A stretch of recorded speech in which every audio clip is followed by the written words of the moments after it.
J'ai grandi à Fairfield Hills, dans le Connecticut, où les pelouses étaient impeccablement entretenues et où le succès se mesurait aux fanions des universités et aux adhésions aux clubs privés.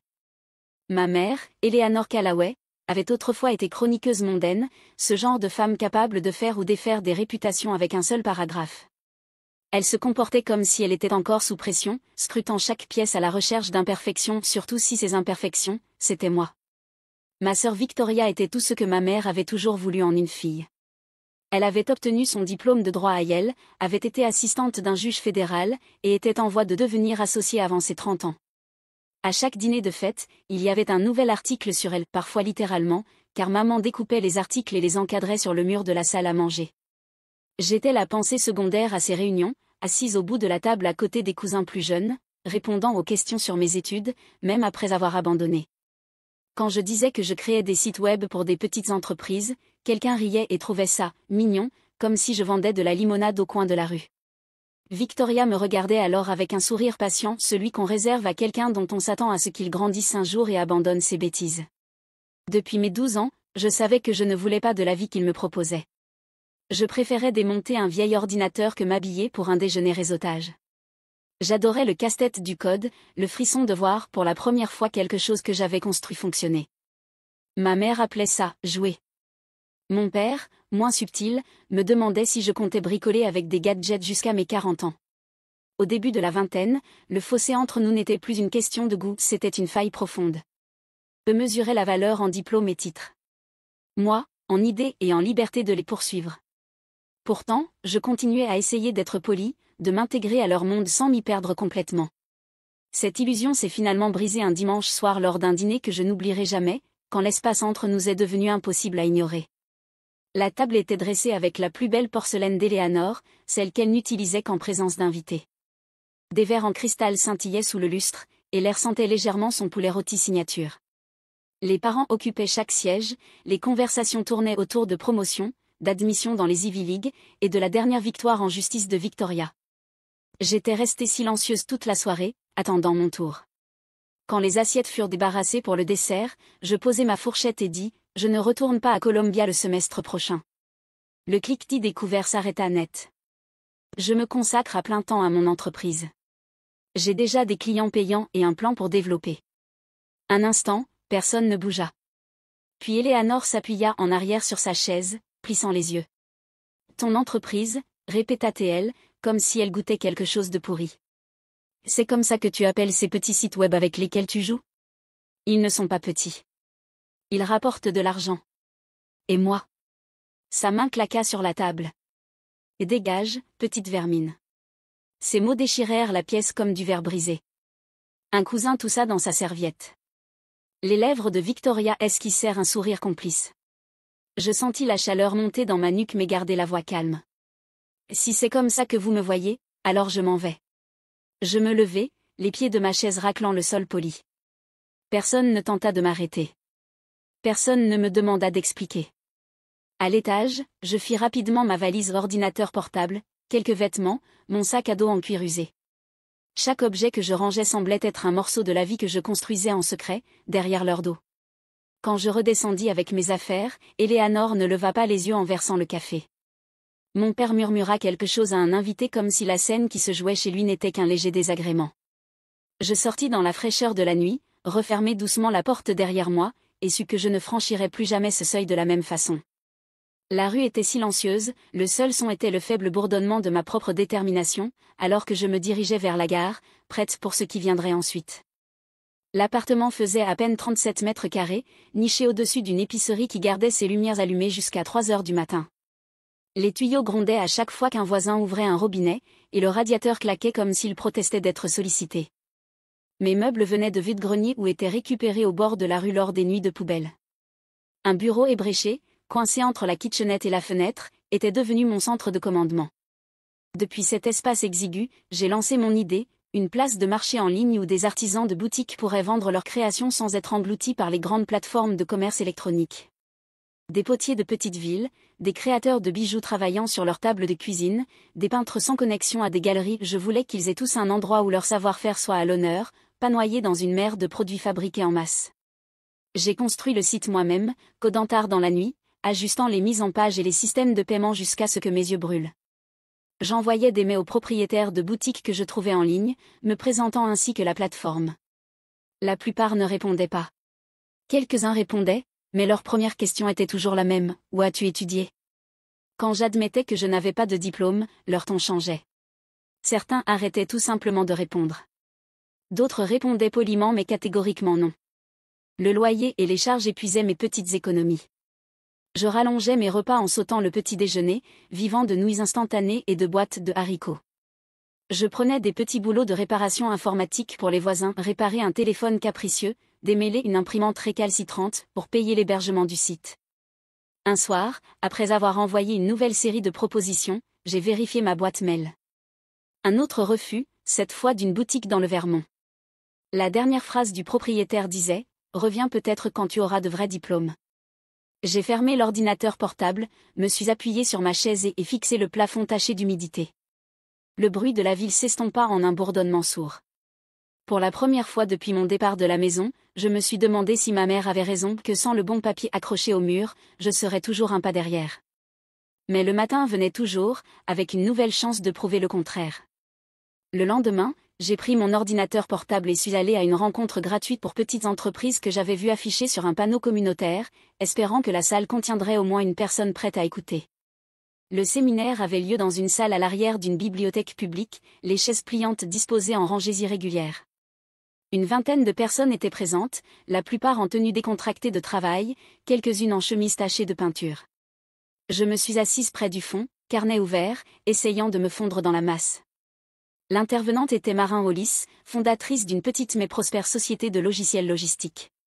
Elle n'était pas aussi sophistiquée que je l'avais imaginé, ses manches de blazer retroussées, elle parlait simplement avec une autorité acquise après plusieurs échecs de lancement. Elle nous a expliqué les chaînes d'approvisionnement, le suivi des stocks, et les inefficacités cachées qui drainent silencieusement les petites entreprises. Après la conférence, la plupart des gens sont partis rapidement, mais je suis restée, rassemblant mon courage pour l'aborder. Quand je l'ai enfin fait, j'ai failli laisser tomber ma carte de visite maison en la lui tendant. Je gère une place de marché pour artisans, dis-je, la voix plus assurée que je ne le sentais. Pas de diplôme, pas d'investisseurs, mais de vrais clients et de vraies ventes, du moins quand j'y arrive. Marin m'a observé un moment, puis a demandé: « As-tu des données clients ?» J'ai ouvert mon ordinateur et lui ai montré ma petite mais croissante liste de vendeurs, avec leurs historiques de commandes. Elle a fait défiler les tableaux, son expression impassible. Puis elle s'est appuyée en arrière. « Tu penses trop petit. Vendre une écharpe faite main à la fois, c'est lent. Mais ton système de commande, et si tu le vendais à 50 boutiques en même temps?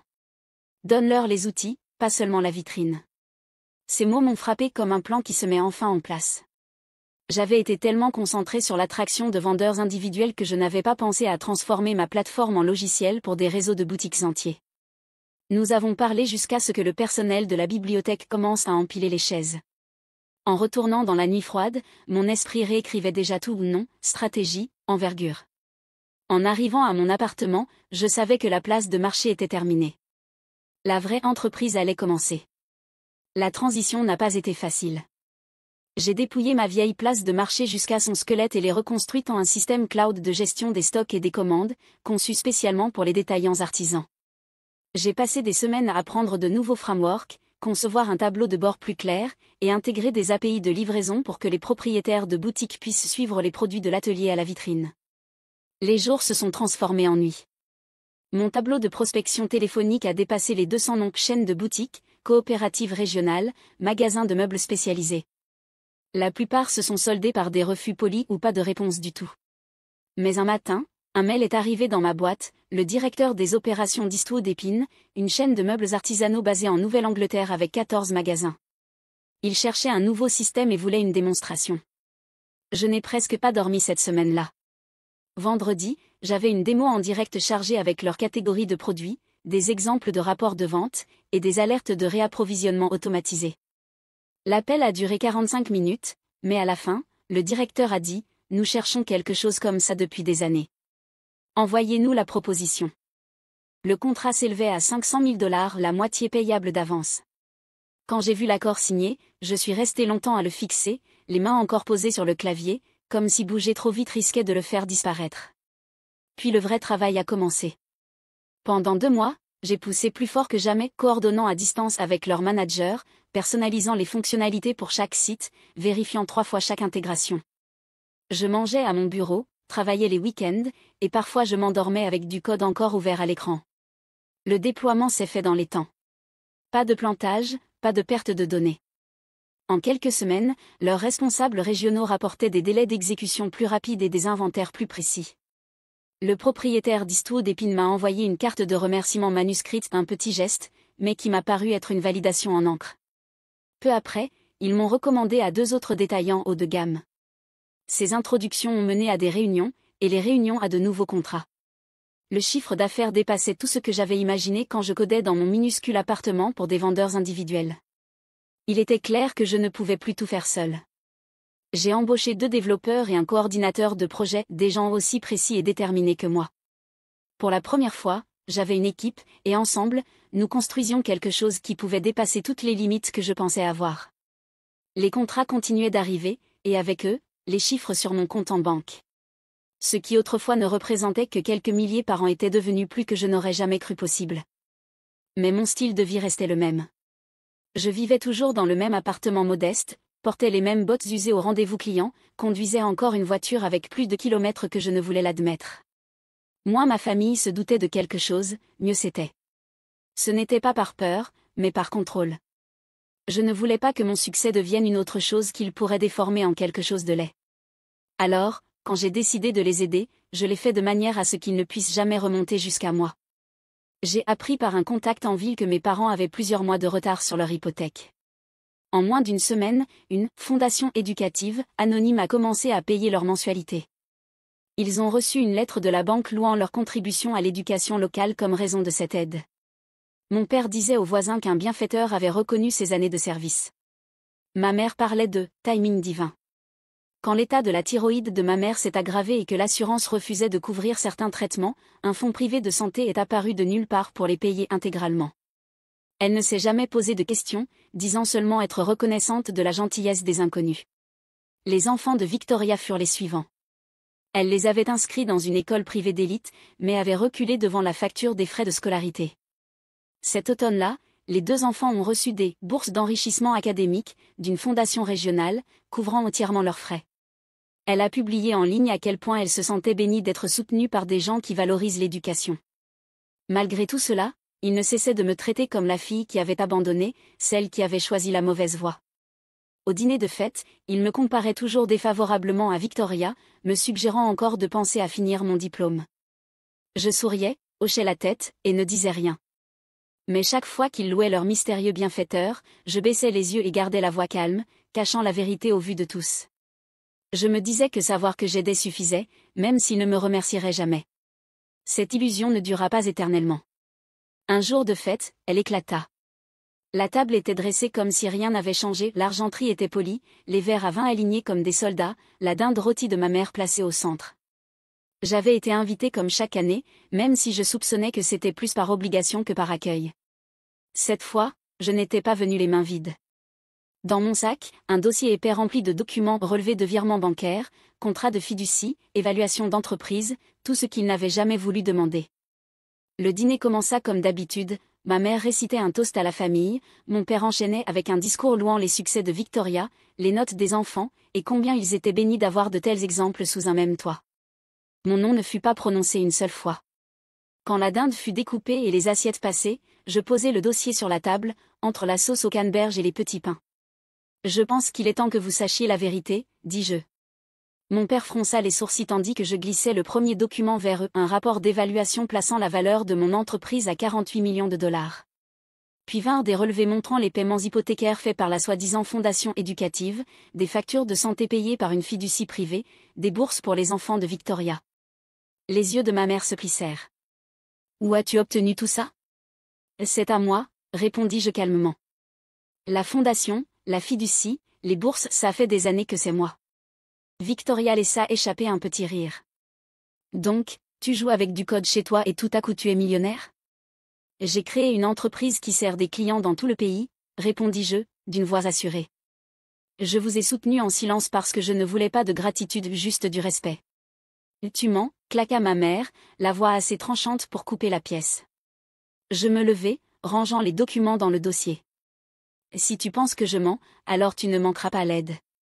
À partir d'aujourd'hui, c'est fini. Personne ne bougea pendant que je prenais mon manteau au dos de ma chaise. Je sortis dans la nuit froide, le son de leurs voix étouffées s'éloignant à chaque pas. Le lendemain matin, j'avais déjà réservé les déménageurs. Ma nouvelle adresse serait bien au-dessus des rues de Manhattan, loin de cette table et de tout ce qu'elle représentait. Les déménageurs arrivèrent à l'aube, leurs pas résonnant dans les couloirs presque vides de mon appartement. Vers la mi-matinée, la dernière boîte était scellée, et je partais pour Manhattan. Les clés du Pantouse étaient lourdes dans ma main non pas à cause de leur poids, mais de ce qu'elles représentaient, des années de travail silencieux, d'orgueil avalé, de construction de quelque chose qu'ils disaient impossible. Quand je suis entré, l'espace s'est ouvert devant moi comme un horizon. Des fenêtres du sol au plafond entouraient le salon, la ligne d'horizon s'étendant dans toutes les directions. L'Hudson scintillait au loin, un ruban de lumière traversant la ville. Les parquets en chêne blanc captaient le soleil d'hiver, et les murs étaient nus, attendant que je décide ce qui devait y appartenir. Cette première nuit, je suis resté pieds nus près de la vitre, les lumières de la ville en contrebas scintillant comme une constellation que je pouvais enfin nommer comme mienne. J'avais signé les papiers de clôture des mois plus tôt, mais jusqu'à présent, cet endroit n'avait été qu'un bien immobilier. Aujourd'hui, il devenait un foyer. En moins d'une semaine, le nouveau siège de mon entreprise ouvrait au dernier étage d'une tour de verre à Midtown. Le bureau était élégant, lumineux, conçu pour la collaboration, avec des salles de conférence nommées d'après les petites villes d'où venaient mes premiers clients. Pour la première fois, mon nom figurait sur la porte, pas caché derrière un statut de SARL, ni enterré sous une coquille juridique. Ce mois-là, j'ai assisté à mon premier gala du secteur, serrant la main d'exécutifs, de fondateurs et d'investisseurs qui ne connaissaient mon travail que par réputation. Personne ne me demanda mon parcours scolaire. Personne ne mesura ma valeur à un bout de papier. Il la mesurait à ce que j'avais construit, et cela suffisait. Manhattan avait toujours été le décor de l'histoire de quelqu'un d'autre aux yeux de ma famille. Maintenant, c'était celui de la mienne, et j'avais l'intention d'écrire chaque chapitre sans demander la permission à quiconque. Le succès avait un goût différent quand il n'était plus seulement à moi. Au printemps, j'ai lancé le Callaway Catalyst Fund, un programme de subvention et de mentorat pour les entrepreneurs qui, comme moi, avaient choisi de construire sans le tampon d'un diplôme. Je voulais trouver ceux qui travaillaient en silence dans des espaces empruntés, tenant leurs idées ensemble avec détermination et Wi-Fi prêté. La première subvention fut accordée à une jeune femme de 22 ans, Alina Reyes, qui développait une application de planification et de suivi des patients pour les cliniques en zone rurale. Elle jonglait avec des emplois à temps partiel pour garder le projet en vie, codant la nuit sur un ordinateur portable d'occasion qui surchauffait toutes les heures. La subvention couvrit ses frais de vie, du matériel neuf, et l'a mis en relation avec des mentors pour l'aider à lancer l'application sur le marché. Lorsque l'annonce fut rendue publique, l'histoire attira plus d'attention que prévu. Des blogs spécialisés la relayèrent, puis des revues économiques, puis un reportage dans un magazine national. Les titres m'appelaient « Championne des fondateurs non traditionnels » et preuve que le chemin le moins fréquenté peut toujours mener au sommet. Ce n'était pas une question d'éloge, c'était un changement. Les mails commencèrent à affluer de tout le pays, chacun rappelant qu'il y avait plus de personnes comme nous qu'on ne voulait l'admettre. Le fonds ne donnait pas seulement de l'argent, il donnait la permission, quelque chose que j'avais appris être plus difficile à trouver que du capital. Debout sur le balcon de mon Pantouse une nuit, je pensais à Alina, aux autres candidats qui attendaient encore leur chance, et à la jeune version de moi-même qui avait eu besoin de quelqu'un pour croire qu'elle ne perdait pas son temps. C'est alors que le téléphone a sonné, un appel qui allait rouvrir une porte que je pensais fermée pour toujours. 2 semaines après le lancement du fonds, mon téléphone s'est allumé avec un numéro que je n'avais pas vu depuis des mois. La voix d'Eleanor était plus douce que dans mon souvenir. « J'aimerais te voir », dit-elle. Juste pour parler. Nous nous sommes rencontrés dans un petit café niché entre des brownstones, un endroit où le bruit ne dépassait jamais un murmure. Elle est arrivée en manteau simple, pas d'entrée dramatique, pas de regard acéré. Pendant un moment, nous avons simplement siroté notre café. Je me suis trompée, a-t-elle fini par dire. Sur ce qui compte. Sur toi. Je n'ai pas cherché à remplir le silence. Je ne peux pas changer le passé, ajouta-t-elle. Mais j'aimerais te connaître tel que tu es aujourd'hui. J'ai posé ma tasse. Alors ça commence par le respect. Pas de comparaison, pas de condition. Elle acquiesça, et pour une fois, il n'y avait pas de rancune. Nous nous sommes quittés sans promesse, mais aussi sans le poids des vieilles rancunes qui nous traînaient derrière. Ce week-end-là, j'ai organisé un dîner sur mon toit. Des guirlandes lumineuses dansaient dans la brise du soir, la ville bourdonnant en contrebas. Mon équipe riait autour de la longue table, et les premiers bénéficiaires du fonds partageaient les dernières nouvelles de leur projet. Les assiettes circulaient, les verres tintaient, les histoires se mêlaient. En regardant autour de moi, j'ai réalisé que c'était ma famille choisie, pas héritée. Et à cet instant, j'ai su que j'avais cessé de vivre pour mériter une place à la table de quelqu'un d'autre. J'avais construit la mienne.